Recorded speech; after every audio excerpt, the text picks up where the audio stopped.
సీజన్లో దొరికే long బీన్స్తో curry చేద్దాం. వీటిని అలసందలు అంటారు, బొబ్బర్లను కూడా అంటారు. ఇప్పుడు వీటిని చిన్న చిన్న ముక్కలుగా కట్ చేసి డబల్ బాయిల్ మెథడ్లో ఇలా ఉడికించుకుందాం.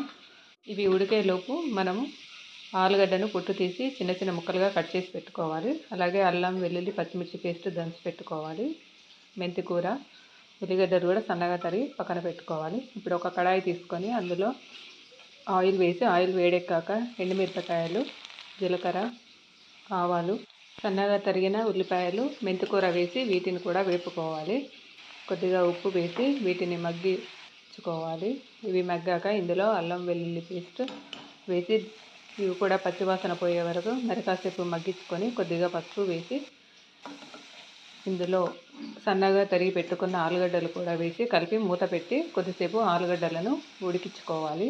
ఆలుగడ్డలు కొద్దిగా ఉడికాక ఇందులో కారము, ధనియాల పొడి వేసి బాగా మిక్స్ చేసుకొని మసాలాలు మాడకుండా కొద్దిగా వాటర్ పోసి మూత పెట్టి మరి కాసేపు మగ్గించుకోవాలి.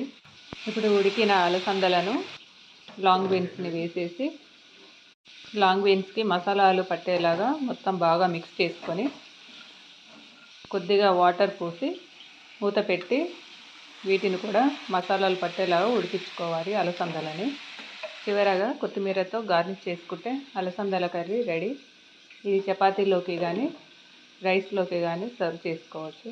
అలసందల్లో ప్రోటీన్స్ బాగుంటాయి. దొరికినప్పుడు తప్పకుండా కర్రీ చేసుకొని తినండి. ఈ వీడియో నచ్చినట్టయితే లైక్ చేయండి, షేర్ చేయండి, సబ్స్క్రైబ్ చేసుకోండి.